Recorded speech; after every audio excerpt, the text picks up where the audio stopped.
welcome to Reasoning with Dr. Sandra Palmer.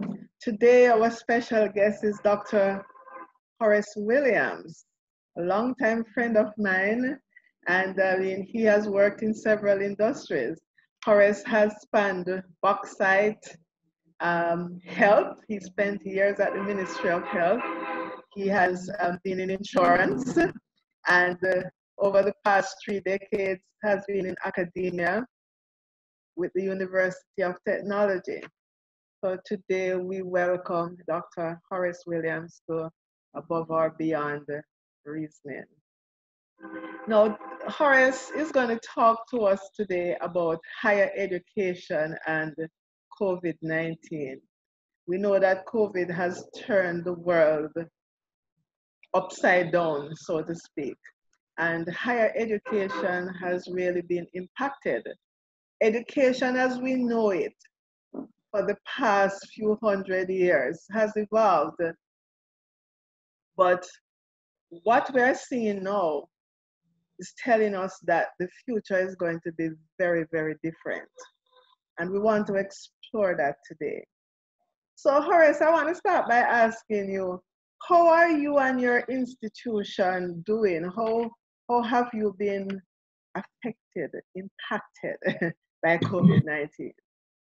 Right, thanks for having me. And this is quite a very topical area at this point and very relevant. And we have to look forward to how do we straddle the changes going forward. I'm looking at the institution, and for myself as a faculty member, what I've had to be doing is to upgrade myself in terms of the new delivery modality, getting on top of the new technology that can be used. For students, it has been a dramatic change, a radical change for them. The link with the lecturer tutor has been broken to some extent, because traditionally it was a face-to-face situation. You're in a classroom setting where there's a lecture or a tutorial, and there is the opportunity to ask questions, etc. And that changed, we could say literally overnight. And so now you had a situation where students are remote, and the experience has been that many students were unable to make the link with faculty, either as a result of not being able to purchase data for their telephones or lack of internet. And so it created a gap. And what also had to be happening is that traditionally there would have been, say, individual assignments, group assignments. There would be tests in a classroom setting, monitored, etc., and there would have been examination. That went through the door. And so we now had to be looking at how do you test your students to ensure that you are able to ascertain whether or not learning has taken place, and that test being valid and reliable. So what had to happen was to have moved from the traditional testing modality to a situation where you now would be testing online. And so most of those online tests were structured around objective questions.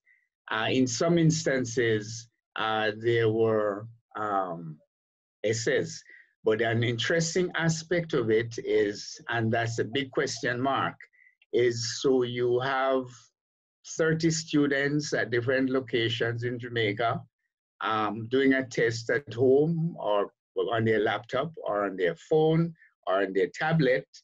And how do you verify that they're not working together? Exactly. Ideally, the test is supposed to be testing your individual knowledge. And that they're not checking their textbooks. Right, they're not checking their textbooks. They're not calling their friends to Collaborate. collaborate, etc. And then I personally had an interesting one where the test was set for 2 hours, and 1.5 hours after the cutoff point, results were coming in. Well, and then the reason given was, well, you know, there was a power cut, or the internet went down, etc., etc. And so the question is then, did you wait until the others were finished, and then you sent in your results, because it was supposed to be emailed in? So there is that big question mark in terms of the integrity. How do you test remotely and it has a level of integrity?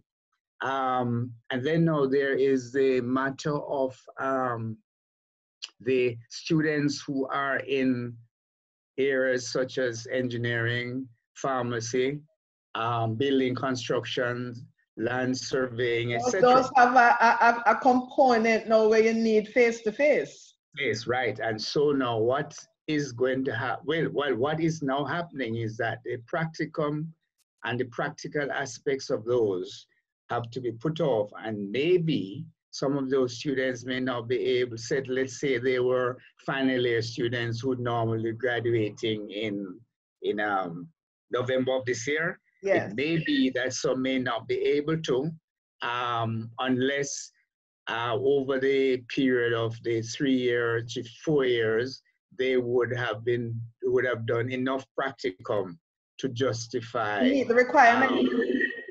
To meet the requirements, and that is a challenge. A major challenge, say, for pharmacy students who should have been doing their practicum in a hospital pharmacy setting, or nurse. Well, the nurses have been able to manage because they have been thrust into the COVID situation where some final year students have been put into the system. So they have had the experience, but there are a number of lab technicians, etc., who have not been there. So going forward then, in terms of looking at higher education and looking at moving more and more into the online setting, the question is, how do you deal with these subjects that have that practical component? Because what you're saying, Horace, is that not all subjects readily convert and adapt to the online modality, like engineering and pharmaceuticals and so on, where there is a high practical competence that we need to test. I mean, you can't be putting nurses out there and engineers out there with just theoretical knowledge. Certainly, and that's a challenge. So, you know, looking down the road, I know, for example, in some disciplines, you could be doing, I recall, I was told of a teacher teaching chemistry, but there is a software that you can do online, but sort of demonstrating, but then the student is not really actually participating. The student is observing, yes, which is not much different from in a theoretical setting. So higher education looking forward then will have to be moving in that direction. The interesting point now is that as we move forward is what does a classroom look like? And the idea of large lecture halls with students clustered together is really not going to be the norm. Mm-hmm. And so you're looking at smaller class sizes. You're looking at spacing your students and the whole business of continuing to sanitize the classroom, etc. And especially in a Jamaican setting, you now have the situation where our universities locally, and it's an international trend, is that universities rely a lot on foreign students. You know, they tend to pay at a higher rate than the locals, etc. And so you are now going to be finding that we are going to have less and less foreign students. Another aspect is that, and in a Jamaican setting, a large number of our students go abroad in the summer to be part of the work and study program. Now that is out for 2020 and maybe aspects of 2021. Now these students rely on the work and study program to be able to pay their fees come September. Now, so what is going to be happening is that you're going to have a reduced number of students returning, assuming September, all COVID is at the point where, you know, if so, the incidence of the virus is reduced so that you could go, quote unquote, back to normal being bringing students back on campus, or even most students are going to be online, but you're going to have less students. And in the organization or the institution now is now at a point where you're going to have less students, you're going to have less revenue coming in, less tuition. Do you need all the faculty you now have? And sorry? That's an interesting point, because if you're running low on cash, and you have no reserves, and the government can't really help, they're already stretched. So that's serious. Yeah, it is. And then now, and not only faculty, but do you need the administrative support you have? Because your administrative support, once you have the IT infrastructure that is robust enough, and it's working well.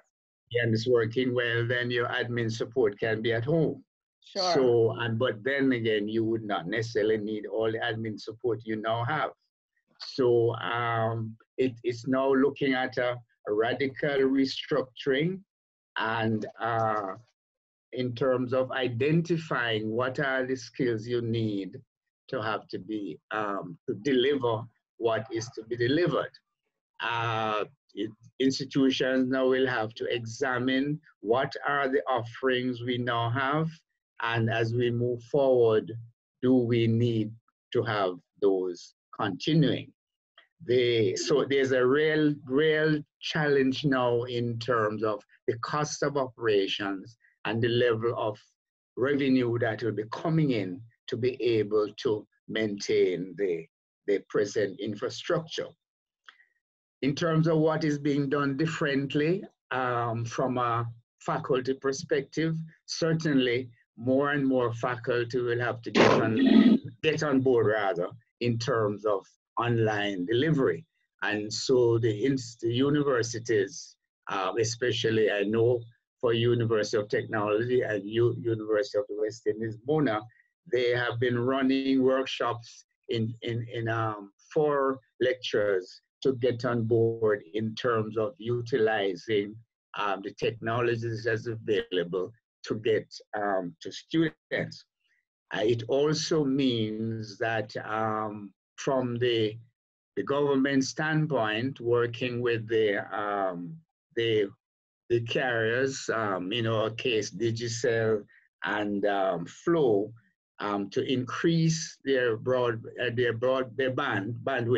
to be able to facilitate more and more students being online, not all, well, from the perspective of the institution, but generally the work from home situation. A question here, Horace, if I may interject on that point. Increasing the bandwidth and so on is important, but what about those students who maybe do not have access because they probably lack a device? Is your institution looking at loaners, or helping students to get access to devices, whether it's to borrow or maybe at a subsidized rate for them to access? And the other part of it is some students, based on their circumstances, when they're on campus, they can access meals, that support is there. Now, if they, if they go out of that community, if you will, then we're back to, food security. We're back to, do you have internet at home to start with? We're not even talking about more bandwidth. Do you even have internet? Okay. What is your living situation like to be able to do any meaningful study? So it seems as if it would put those who are at the upper end of the society at a great advantage compared to those who have very limited resources. Wow, that's a very interesting point, because I never thought of it in terms of the institution loaning. Well, it has been raised where the institution would assist students with the laptop or a tablet. I know, for example, the one university, it was raised already, and it was pointed out that, look, we just do not have the finance to do so. But I noticed that within the last 2 or 3 weeks that some of our private sector companies have been donating instruments to students. I'm not sure how they're selected, but that is a move that would be a move in the right direction in terms of assisting students, because you are correct in that it makes no sense if we're thinking about bandwidth, etc., but the students don't have the instruments to download. One suggestion was, could students in a central, let's say, for example, you have a town center where students could congregate, maintaining the physical distance, etc., but be able to access, assuming they have the instrument, being able to access internet connectivity. Oh, like having a little satellite, location off campus. Yes. Yeah, right. That would be great, because that would also help with the other side of college/university life, which is to build character. Because when we go online, we remove a big part of university life, which is molding young people to become functional adults and productive citizens of society. How do we do that and augment that in an online world?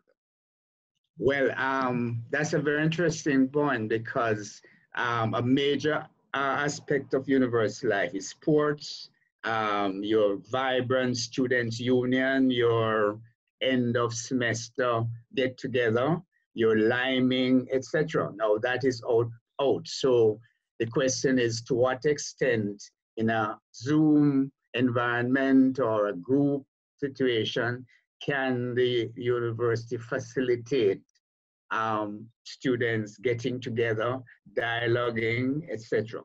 There are programs in place now where a designated person or the counseling center tries to link on an ongoing basis with students, to sort of relieve the stresses and the anxiety. What are you doing? How are you managing, etc. Because in an online setting, it's very, very easy to lose the students. Yes. And it's also very easy, not only in terms of they're not being interested, but also to find out, are they participating? Is learning taking place? What is the setting at home to facilitate? I've had being online. Thinking about, what can be done to augment, quote unquote, university life as we know it, when we go to an online model where we're missing a large component of what education is supposed to be about. Yeah. So you had used the term satellite centers, which is one.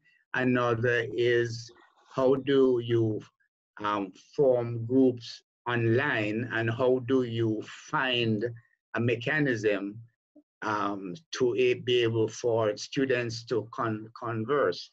Sports is a major one I mentioned, and social gatherings, concerts, debates, which are traditional university programs. So if we lose all of that, would we still be saying that we're in a university setting? Another area that we'll be missing, and we have to now think of how do we deal with that aspect, is research. Yes. Our university is about research. Now, part of that research is research in the field.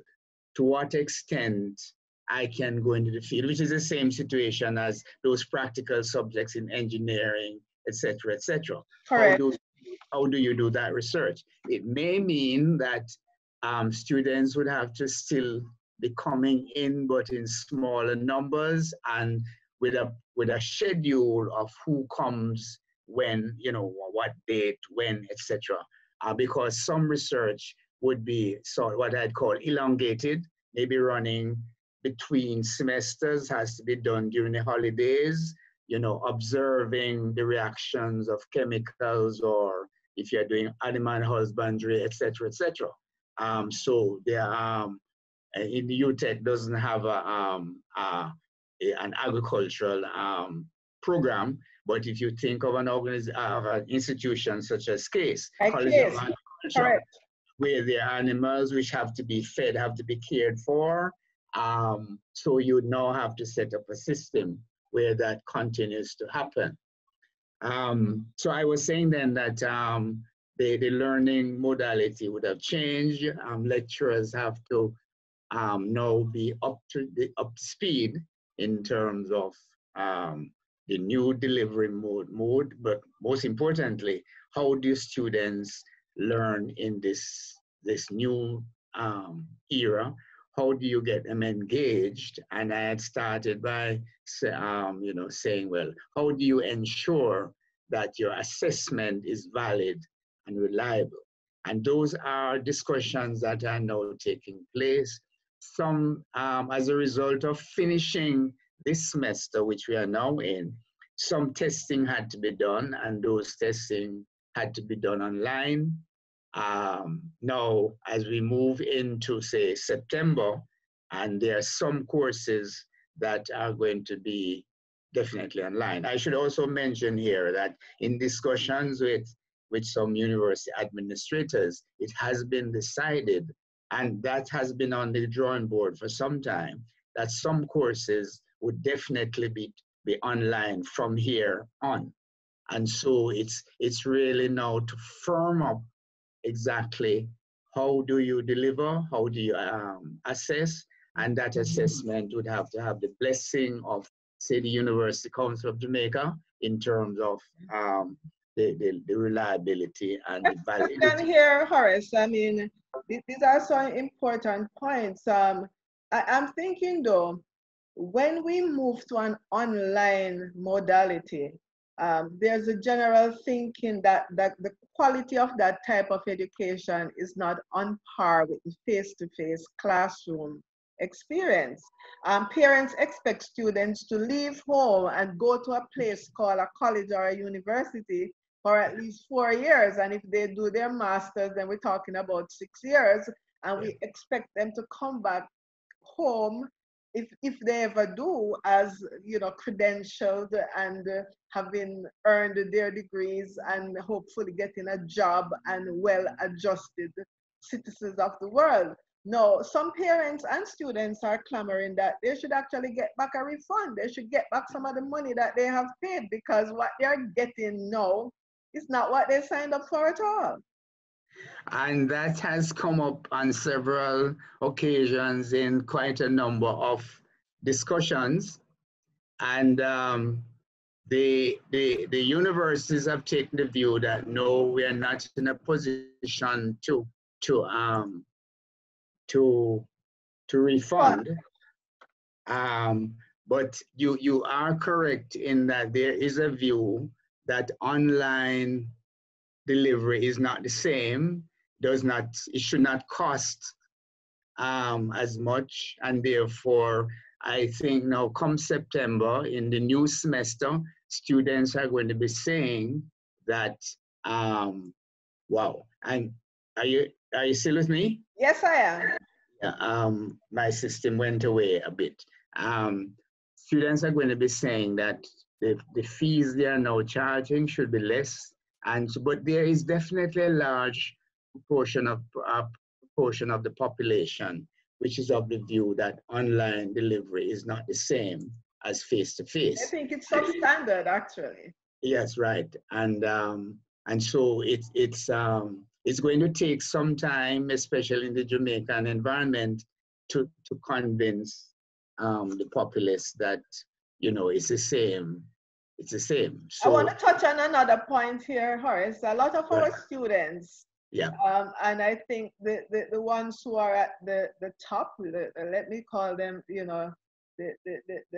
those who have excelled and done well, especially at the Cape level, and another set, those who did not do so well and are at the bottom, tend to want to go overseas to study. So when we look at our higher education, we have to look at it in a global context, where the person who couldn't get into UTech or UWI can get into a Broward Community College or one of those state funded maybe 2-year programs in the US. And our closest neighbor to the north, probably I'll say Florida.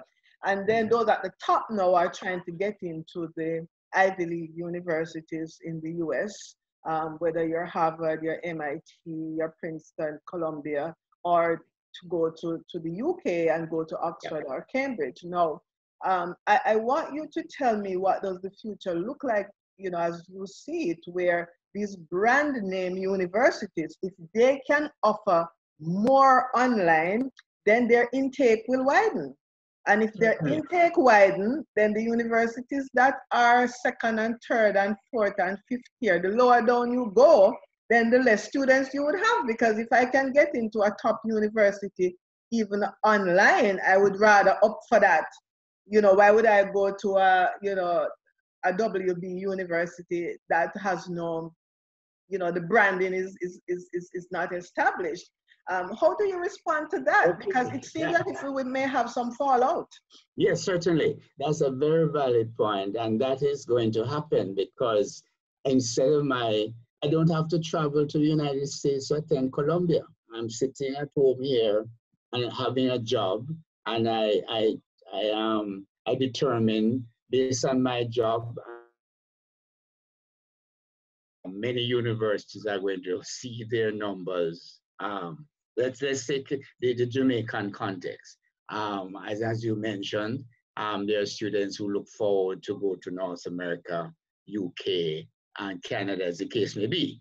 But then the travel and all of that is not really necessary because those universities are now expanding their online offerings, and it is recognized, it's acceptable, and therefore our universities are going to have a depletion in enrollment, and by extension, a depletion in tuition, in revenues, and therefore a very important point going forward is what should be the size of the university? What should we be offering? Yes. And offering, and how are you going to offer it? It seems to me then, Horace, it seems then that universities that will be maintaining a physical presence and offering face-to-face and offering that university experience, if you will, may be able to charge a lot more, and they will be the ones who probably will continue to attract the rich, the wealthy, the famous, those who are well connected. So we may very well move into a new era where we have a new type of discrimination in education. So although we're thinking online will level the playing field, scarcity, always creates a vacuum where you can always charge more. And probably those top branded universities will continue to cater to the rich who can afford the high fees and benefit. It may become like, a country club for wealthy students. What do you think? It's a possibility. It's so much. There's so much that is unknown that is probably going to take us another year and a half, 2 years to get a feel of exactly where we're going, because the situation is so dynamic. And and then coming back to Jamaican situation, I was thinking recently that if we are going to be moving forward online, because to the best of my knowledge, I am not sure how many degree programs that University Council of Jamaica has accepted as an online, in an online modality. I know up to 2 years ago, there was, there were discussions, there were meetings, there were submissions, but I wouldn't be able to see at this point in time if there's a sign off to say, we as a UCJ accept this delivery modality and the outline of this course and how it is delivered, how the group assignment is done, how the individual assignment is done, etc. And the final desperate times call for desperate measures. We moved to online in the last 3 months with courses that were never accredited as online. And so I would hope that we wouldn't be going to a 2-3 year accreditation process, because by that time the education system would have fallen apart. So the UCJ has to get with the times and upskill and upgrade and get itself on track to respond to the new realities, because as you say, the future is very uncertain, but what we know for sure is that it's not going to be the way it used to be. Certainly, and to support what you have just said is the same way that CXC has moved quickly to adjust to the new reality. You are correct in saying that UCJ, within a matter of the next couple of months, will definitely have to move to say, well, let us work together, put a task force in place so as to be able to get that up and running. Something I wanted to comment on when we look at the new normal, as I think I'd mentioned earlier, is that we're going to have smaller class sizes. We're going to have less students going abroad. The shape and size of the university is going to be different. The matter of how you treat the practical courses, that there should be a group of persons now looking at how that could be done so as not to cause students to be disadvantaged. I know, for example, I read where a suggestion was made that for this year, those students who would have been graduating in November of this year and who now would have been doing their practical courses or since January coming up at this point in time, and who were not able to do it, may not graduate this year. I say may because one approach could be, what are the practicals that you have done over the last 3 years? Right. Could we assess what you have done and use that as you having met the requirements? So those are discussions that are now taking place in terms of in that area. What about graduation though? I mean, in the Caribbean and Jamaica, as a matter of fact, anywhere in the world, graduation is a big thing, especially if you're graduating from university, especially if first generation university student from a family. I mean, it's almost a community event.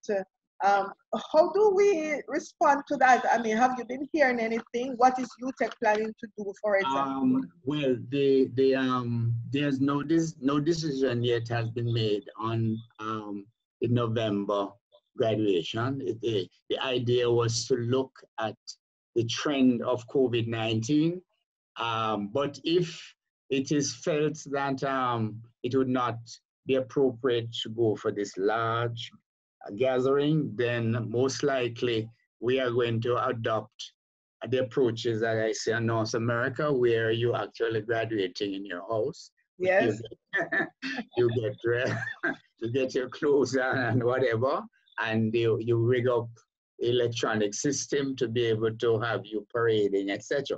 So that's, as a matter of fact, I read a few weeks ago where there are 2 high schools, I think in Trelawney, that have actually about to implement this whole business of remote graduation. Yes. And I think that is going to be a way forward.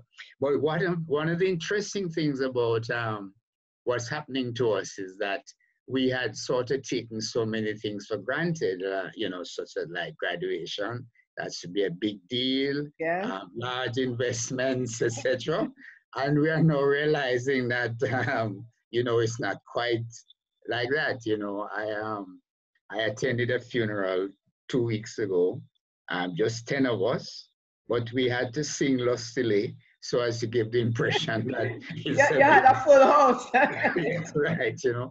So, and then you say, well, you know, in normal, well, what we could consider as normal times, probably 300 people would be there. Yes. And so there are some things that when we have to say the new norm, we are moving in that direction. Yes. In the university setting, managing staff now is going to be a different dimension because you're going to have some of your staff home, staff telecommuting, and you are going to have people coming in on different schedules.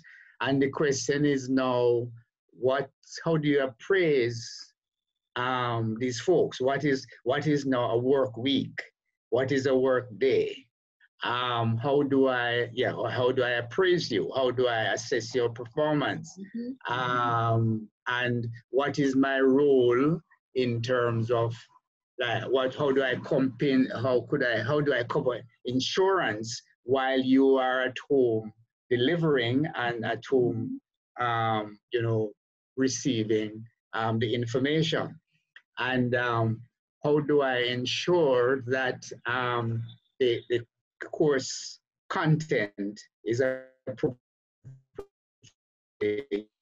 delivered? So these are things that are now actively in discussions, and some things that we have to look at. Well, as I summarize, Horace, as we kind of wrap up, it's quite a bit. I mean, we could go on for another hour. There's so much that we have touched on, you know, maybe considering less faculty, less support staff, the new skills that are required, you know, the way how we deliver to students to engage them, you know, new skills have to be learned, you know, they always won't do it at all. How will we handle student life, which is non-existent online? How will learning take place in this new normal, and how will we ensure, how do we test to ensure that there's integrity in the testing and that the tests are also valid and also reliable? Because when we put people out into the world, companies and industries are depending on the institutions of higher learning to ensure that these persons are industry ready. You know, how will we deal with research in this new world, you know? And the matter of fees, how much education really costs? Is it time for a reset and to go back to the drawing board? I mean, where you are charging too much, especially the high price Ivy League universities, some 90% markup, you know? And how do we ensure that we fully engage persons and no one is left behind? Because one of my worry is that, you know, there are always losers and winners when things change radically. And unfortunately, those at the lower end of the rung tend to lose out a lot. We have to ensure that does not happen. But I'll give you the last word here, Horace. If you were giving advice to somebody, you know, who is going into university for the fall, which would be October for students in Jamaica, and I guess it would be August for students in the US and so on. What would you be suggesting to them? How should they be planning? Should they be taking a gap year and let you all work it out first? No, well, I wouldn't advise a gap, but I would advise to explore, definitely, even if all the courses are not going to be online, but certainly many courses are going to be online. Where do you want to, so what sort of degree are you looking at? You made a point, which is very important, is we are talking about leaving university and being work ready. But if you haven't done any practical, there's no practical application, to what extent are you work ready? Except maybe, you know, if you can think of somebody doing programming, IT, etc. So the advice would be, what is it? And then as you look down the road and the economy has changed, what are the skills that this new economy is going to be needing? And therefore, what should I be studying? But most importantly, where should I be doing that? But I wouldn't want to advise to forego this fall semester, even if it's not fully up and running, but you would be ahead of the game, because there's a level of uncertainty still. If you wait until 2021, then situation may be worse. The financial situation may be different. So move ahead, but explore. Okay, I will wait until the prices go down until you all figure it out. Anyway, thank you very much, Horace. It was a pleasure having you, and I wish you and the University of Technology all the best. I mean, it's a new day, and we look forward to it with open arms. Thanks a lot. It was a pleasure being with you. You are welcome. Good.